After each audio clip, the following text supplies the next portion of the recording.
Alright everybody, welcome back to week 2 of our distance learning adventure here. Thank you all for your flexibility yesterday, I really appreciate it. So I wanted to touch base on the loose calendar for this week. That being said, if you still have not submitted your quiz from last week, please do that first before you jump into these notes, okay? So we've got 4 weeks at the end where I'm built in for review.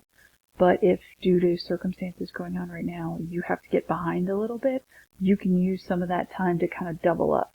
So if you're behind, just work through at your own pace and get as caught up to me as you can. But don't, knock yourself out and try to do, 4 things in one day and kill yourself, alright? That's not what I'm looking for. Just progress through in order as best you can. Talk to me if you haven't, and let me know if you're struggling, and I will do whatever we need to do to get you caught up, okay?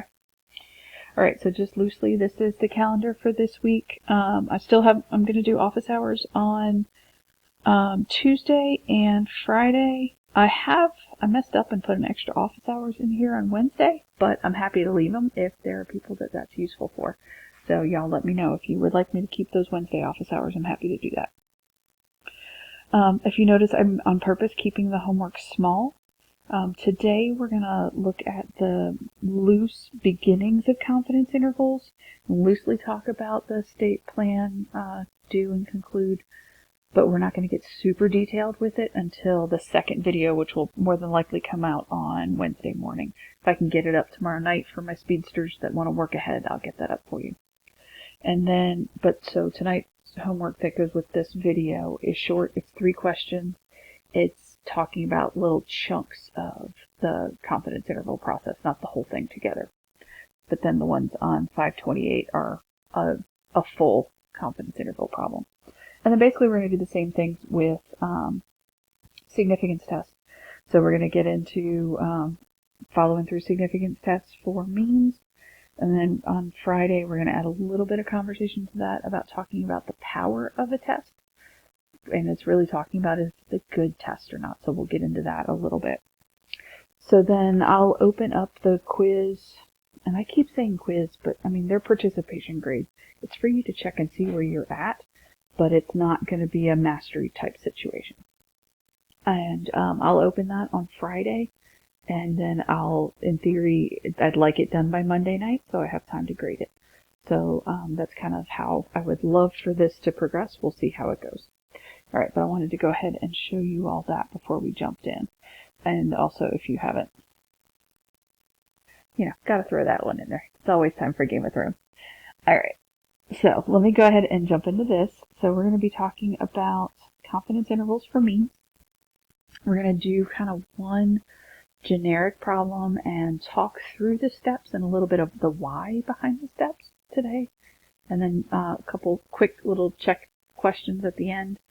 And we're going to talk about how these are different, the confidence intervals for means versus confidence intervals for proportions.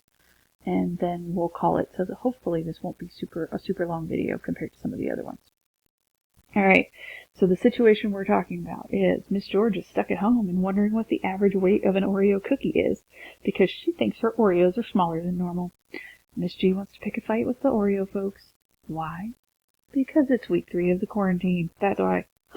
So I selected a random sample of 30 cookies and found the weight of each cookie in grams. The mean weight was X bar equals 11.1921 grams with a standard deviation of SX equals 0.0817 grams. Make a 95% confidence interval to estimate the true mean weight of an Oreo. Alright, so we have all the info we need right there. Alright, so we're going to, like I said, progress through this loosely in the state plan, do and conclude. A couple things are slightly out of order, but we're going to kind of talk about what things are. Alright, so that first one is asking us, what's the point estimate, which is the statistic. Alright, so what is the point estimate for the mean? And that's what we found from my sample. So I weighed 30 Oreos, averaged their weights together, and got 11.1921 grams. So that's our point estimate. That's what we're going to use. And so that will actually be in our confidence interval at the very end.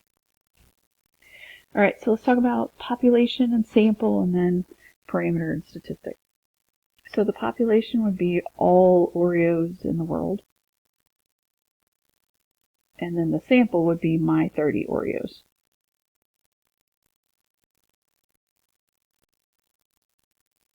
So the parameter goes with our population. That's mu.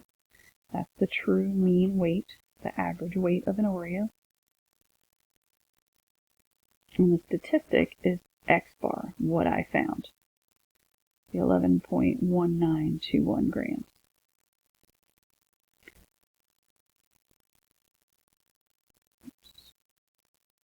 Move it over just a touch so we can see the scroll bar. There we go. Alright, so that's basically what we need for the state part. Alright, now for the plan. Alright, so first thing, is it a random sample?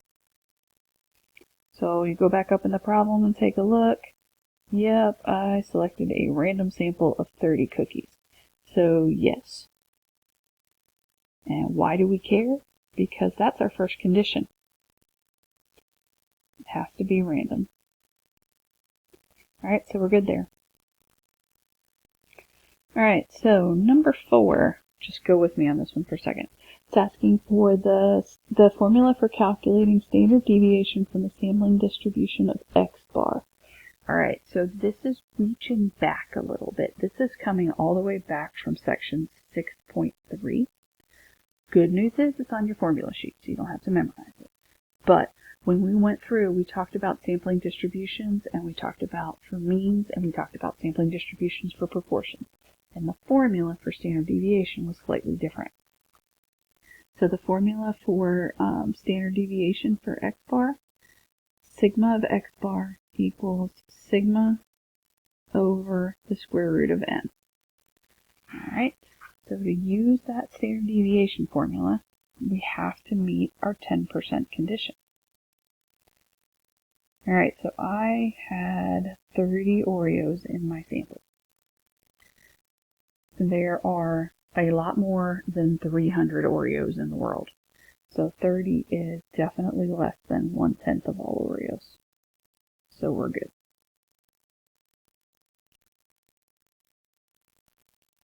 And that's our second condition. Alright, so the reason why we use that 10% condition is because standard deviation pops up in our margin of error calculation. So that was the part that was inside the parentheses after the critical value, the z star, when we were doing that for proportions. The problem is we don't know the standard deviation for the population. The only thing we know is the standard deviation for our sample. So we got to use our sample standard deviation as a substitute for our population. So we're already estimating, we're already fudging things a little bit. So the formula for that standard error would be Sx over the square root of n. Alright, Sx, it was given to us up in the problem. Alright, so if you scroll back up, or not scroll back up, if you look back up on your paper, you're going to see Sx equals 0.0817. And then n is still our sample size, so over the square root of 30. So we mash our buttons in our calculator, 0.817 divided by square root of 30 is going to give us 0.0149. Technically, this should go in the do section, but because it goes with 4 and 5, I threw it in here. But when you're actually doing your calculations, it'll be down in the square root, in the do section. Alright, so normal distribution. When we were doing proportions, this was large counts. Good news is for means, it's much, much shorter. The formula that we want to use is the central limit theorem. And what that says is your sample size just has to be 30 or higher. As long as it's 30 or higher, you're good. Well, our sample size is 30, so we're good. All right, so now we've met condition 3.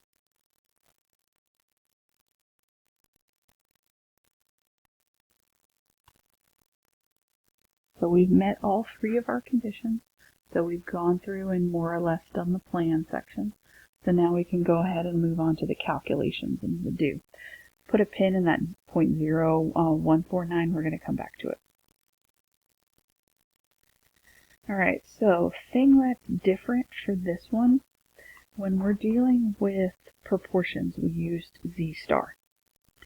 When we're dealing with a mean, we're going to use T star. Now, remember a minute ago, and it asked, we were talking about the standard deviation, and it said that we didn't know the standard deviation for the population, so we were going to have to estimate because we only knew the standard deviation for the sample. We're also using the mean of the sample, so we're estimating twice. So using 2 estimates instead of 1 actually affects our data a little bit, and so we end up having to use, we can't use the normal Z distribution, we have to use something called the normal T distribution. If you want to get into more details on that, your book does a really good job of explaining the difference between the two. For right now, for the short version, what I want you to remember is you're going to use Z star for proportions, and you're going to use T star for means. And let me show you how to do that. Alright, so what T star is needed for this confidence interval? So there's 2 things you need to find your T star. One is your degrees of freedom, and I'm going to abbreviate that as DF. And the second thing you're going to need is your tail probability. And we'll look at that in a second.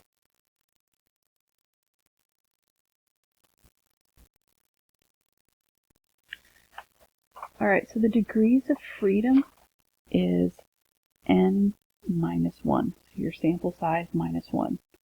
So 30 minus 1 is 29. Alright, cool. That's our degrees of freedom. The formula for your tail probability is 1 minus your percent over 2. So in this one, we're finding a 95% confidence interval. So 1 minus 0.95, divide that by 2. So when I do that, that's going to give me 1, actually let me back that up and make it a fraction. Alright, so we got 1 minus 0.95 over 2. It's always going to be over 2. And we're going to end up with 0.025.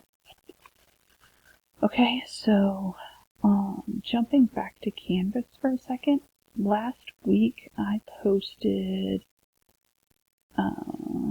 there it is, the tables in here. It was the second thing right after the outline, the tables to find Z star. Alright, I reposted that in this module so you didn't have to hunt, so you can find T star.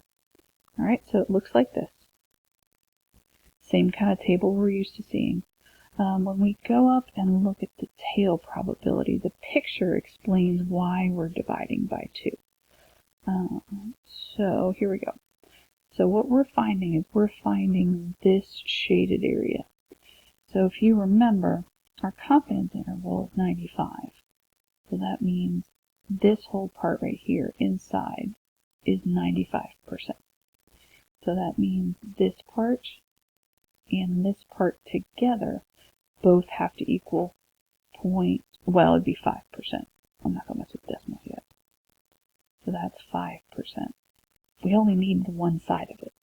So that's why we divide it by 2. So we did 1 minus 0.95, which gave us 0.05. And we divided that by 2, and we got 0.025.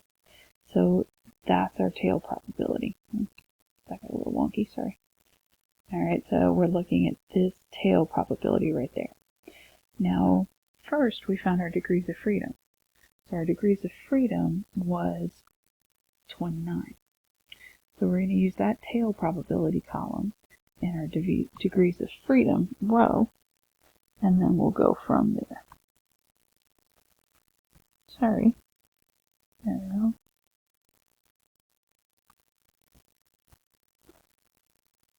not exactly sure why the pen is. There we go. Sorry, pen just decided to have a stroke there for a second. Alright, so we're looking for 29, and we want to find where those match up. So going across, 29 and the 0.025 column is right there. So that's what our tail probability is going to be. It's going to be 2.045. So T star is going to give us 2.0. I thought it was going to be behave the whole time.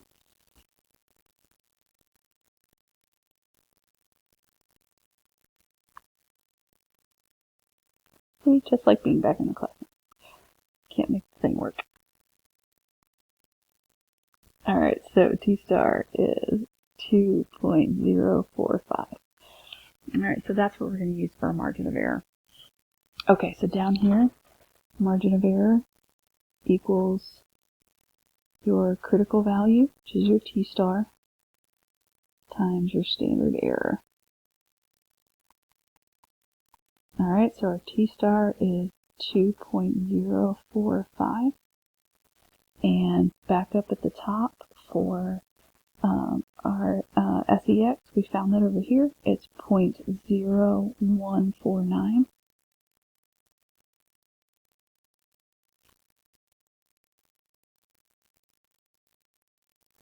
So all we got to do is multiply those two things together.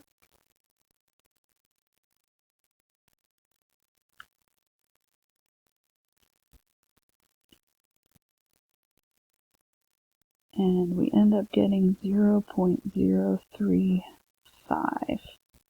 And that's our margin of error. So putting all of that together is going to be our point estimate plus or minus our margin of error. So that's our statistic plus or minus the critical value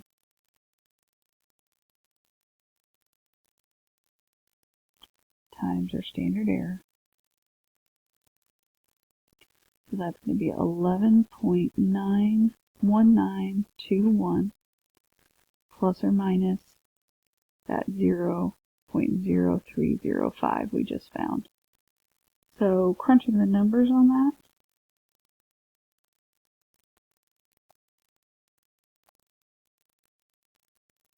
that's 11.1616, and then adding those,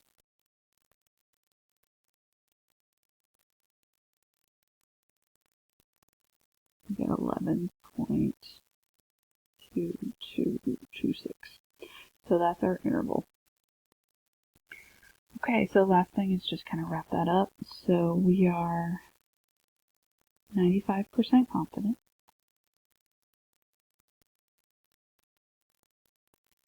that the interval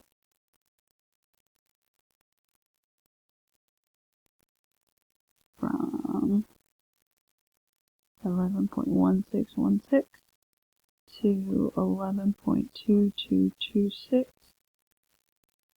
contains the true mean weight of an Oreo.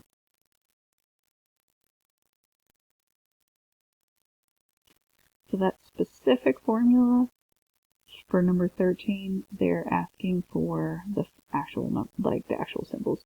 So it's x bar plus or minus T star times SX over the square root of n. Alright, all of those individual pieces are in your formula sheet. You just have to know to pull them out. Alright, so most important question. Am I right? So, according to Nabisco, an Oreo weighs 11.3 grams.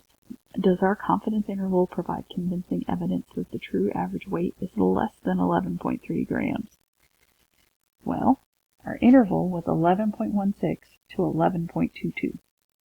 Both of those are smaller than 11.3. So yes, our confidence interval gives evidence that it gives convincing evidence that the actual weight of an Oreo is less than 11.3. So Miss George was right. The Oreo folks were wrong. I win. I get to fight with the Oreo company. Okay, so let me actually make that math.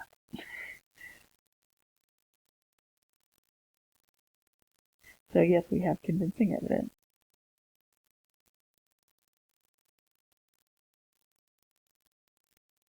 Because our entire interval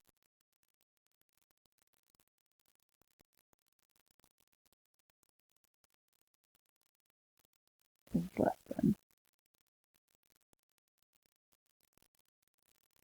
11.3 grams. Mischievous. Alright, so let's kind of wrap all this up, and then we'll jump into the nitty-gritty formulas and things in tomorrow's video, and work through a full SPITIC layout and make sure we've got everything in the right spot. Okay, so to compare from what we're doing before, so new and different things from proportions. So we've done confidence intervals with one proportion, we've done confidence intervals with two proportions. Right, but some things are different. So first, obviously, we're using means, so we've got different symbols. So mu is your population mean.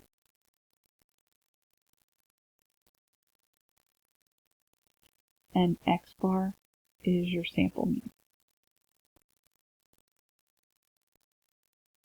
Alright, so to prove so the 10% is still the 10%. That didn't change at all, so I'm not listing that one here. The normal condition is different. It's actually easier for means than it is for proportions. You don't have to go through and prove all the different things for large counts. And there are 3 different ways you can prove it's normal. And my list here goes in order from easiest to hardest. So the first way is they're going to say in the problem, hey, it's normal. So if you see that, great, move on with your life. You're good to go. If they don't say it's a normal sample, then what you have to do is use your central limit theorem. And so that's the n is greater than or equal to 30. So as long as your sample is at least 30 or bigger, you're fine. Right. The last one is the one that takes a little time. If neither of the first two work, then you have to actually graph your data and look at it. What you're looking for is it relatively symmetrical with no obvious outliers? If that is, like if it generally looks okay, then you can go ahead and assume it's approximately normal and use that. But you have to show that picture. So that's why it takes longer. You've got to sketch that graph. Alright, and then the other one, the last thing that's different is using obviously T star instead of Z star. And there's 2 things you need to know for that. So first is your degrees of freedom, which is super easy. It's just your sample minus 1. And then your tail probability, which is a little more complicated. And then you have to use table B. And again, table B is what we were using for our Z star down at the bottom. We used the infinity row. It's just now we're using the rest of the chart. One thing you need to keep in mind with degrees of freedom. If you look at the chart, not every number possible is listed. Like when we get to 30, they skip from 30 to 40, 40 to 50, 50 to 60. So what happens if my degrees of freedom is 45? I'm just out of luck. It's not on the table.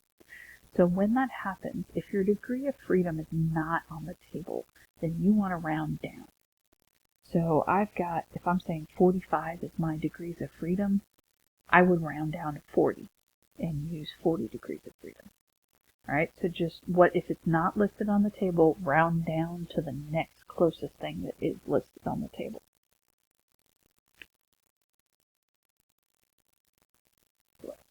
Alright.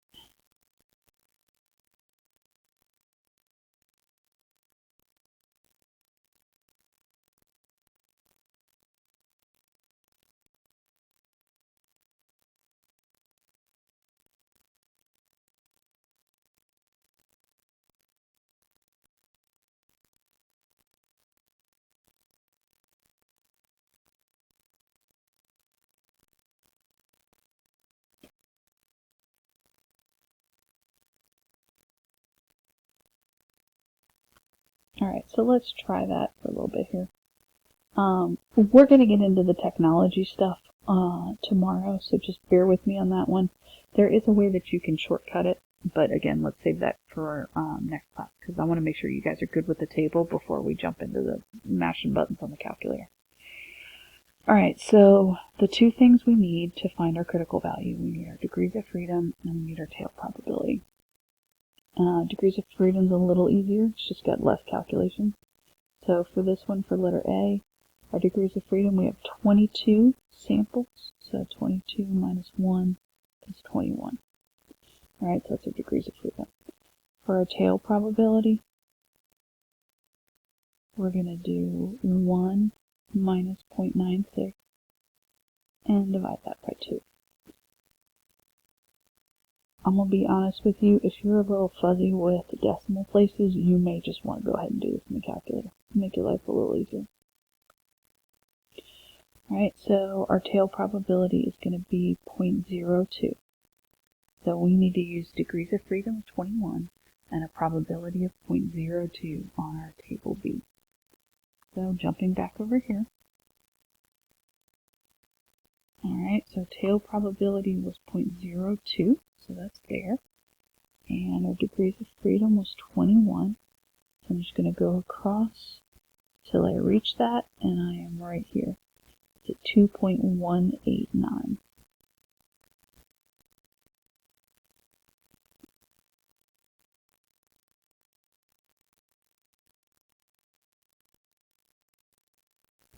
Okay, same thing over here. We got a 99% confidence interval with an SRS of 71 observations. Okay, so for degrees of freedom, we're going to do 71 minus 1, which is going to give us 70. For a tail probability, it's going to be 1 minus 0.99 over 2.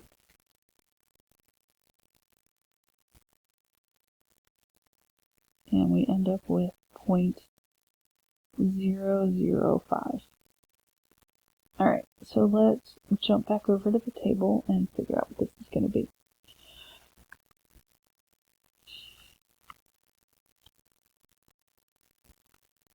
Alright, so 0.005 is right here. Our degrees of freedom was 70, and I come over here, I don't have a 70. I have a 60 and an 80. And we want to round down, so I'm going to go to the 60. Alright, so I'm going to go across on that 60 row until I get to the 0.005 column, which is right here. So it's 2.660.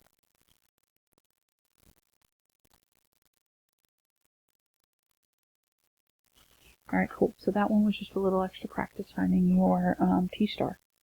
And example 2 is talking us through the conditions. So it says Judy is interested in the reading level of a medical journal. She records the length of a random sample of 100 words. The histogram displays the distribution of word length for her sample. Determine if the conditions for constructing a confidence interval for a mean have been met in this context. Alright, so condition 1 is it random? Alright, so right up here, said it was a random sample.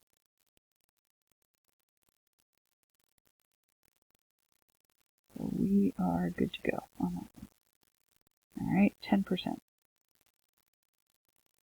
Okay, so our sample is 100 words. So medical journal is usually, ballpark, I think we're talking at least 10 articles in a medical journal. They're definitely going to be more than 3,000 words in probably one of those, let alone all 10. So yeah, we're definitely good to go on the 10%. So 100 is definitely less than 10% of words in the journal.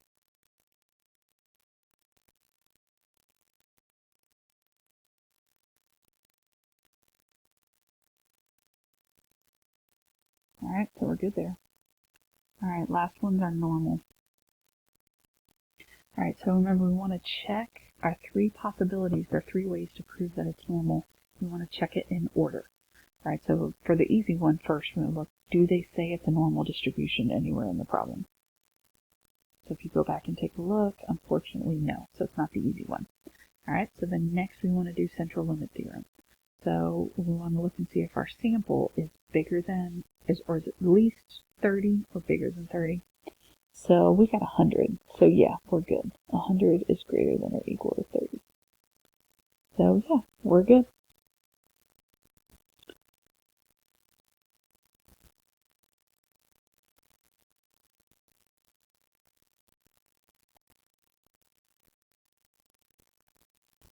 Alright, so the homework assignment that goes with this is just talking about finding your t-star, talking about finding your conditions and checking those. Then the homework that goes with the next video is going to be going all the way through your state plan, doing complete. Alright, so that's it on the notes. I did want to show you one more thing I put over here on Canvas. So I had a request in the Google form. Side note, if you didn't fill out the Google form, go back and check your email from yesterday or Monday, because you have an email from me and it has a Google form that I need you to fill out. That's just kind of feedback from week 1. But the one thing I wanted to show you guys was this last one. I had a request from somebody that said they were struggling with trying to get themselves motivated to work at home. And so what I did is I put together some things that have worked for me. There's like 5 or 6 different ways to tackle things, different combinations of things. So if it's helpful to you, take a look at that. If that's something you're struggling with, it might be something you can use to kind of organize your time. I threw in a couple of things that I know 1 or 2 of you had said was working well for you. In that same Google form you mentioned that, so that was cool. So I was able to tie those in as well. So if you have questions on anything at all, let me know. If you're feeling overwhelmed, please speak up. Let's figure out what I can do to make this better. If you need one-on-one time and you want to set up a one-on-one Zoom, we can totally do that. Or if you would prefer to just do it by text, you want to email me, that's fine. Whatever works. I hope you guys are good. I miss you. I hope all is well. Let me know, especially my seniors, as you're getting college news and you're making decisions, please let us know. I think I'm going to put up a discussion board for that once you guys start figuring out where you're at, because I would love to be able to celebrate with you. Alright, I'm going to call it a day for there. I will talk to you guys tomorrow. I hope you're hanging in there.